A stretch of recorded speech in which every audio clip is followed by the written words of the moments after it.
Y'all got We're all releasing got you our for custody. Thank you so very, very much. No, you played All right, where's my shoes? I can't even do a VHC on you. Rowdy inmates, I tell you. This was great. So, in working through that, as we did with the first one, was there anything in the second one that you saw that might have been done a little bit differently? Yes. Who are you and where are you from? I'm Derek from Virginia County Detention Center. Cool.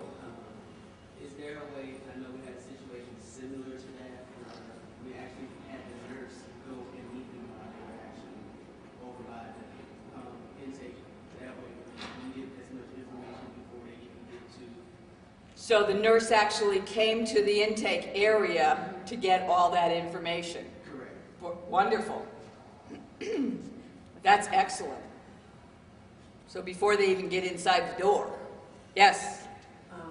When the individuals presented call for the first time, maybe they may want to arrest an officer to give them a mask.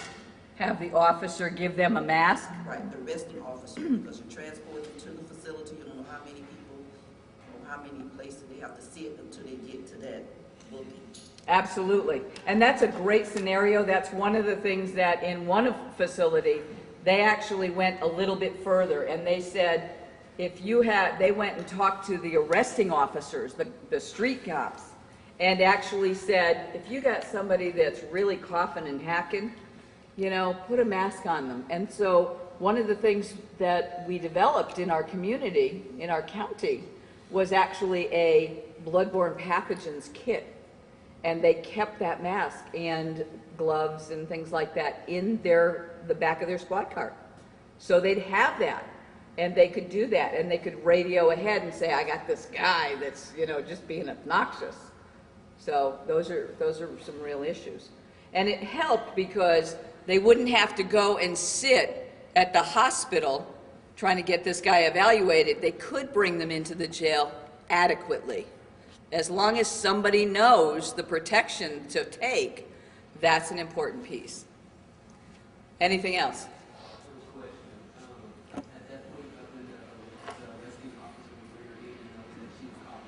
I can hardly hear you. At the point of where the officer brought her in and recognized that she was coughing a lot. Uh-huh.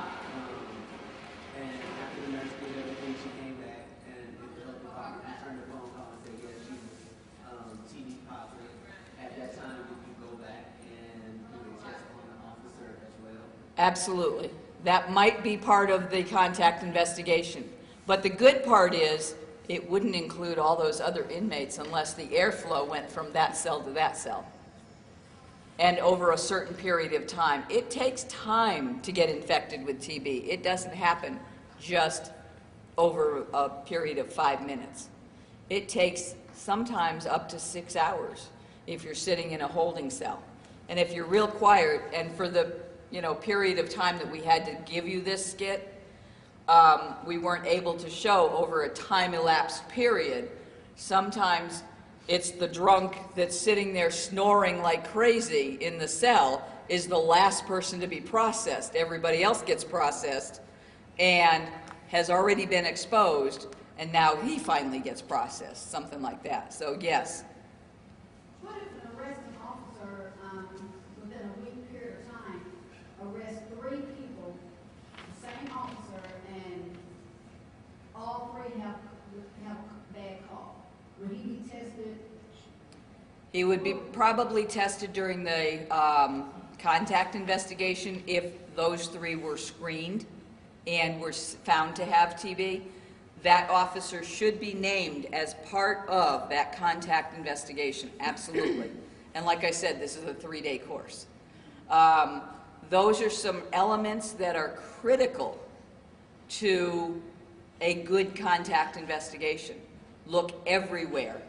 Look at not just the airflow or the officer that arrested them. How long were they actually sitting in that car with that officer?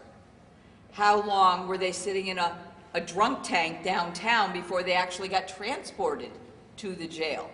Those are all elements that have to be asked. Those are all questions that need to be asked during a contact investigation.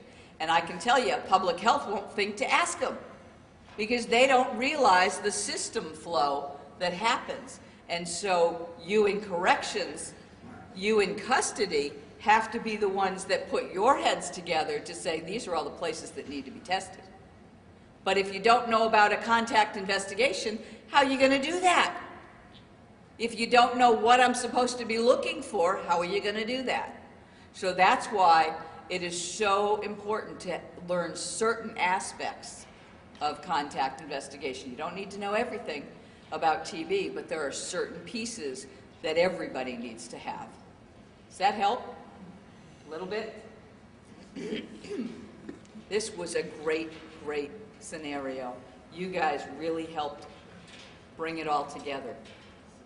And I can't thank you enough for that, because what we hope to do, as I said, okay, let me fix my hair now.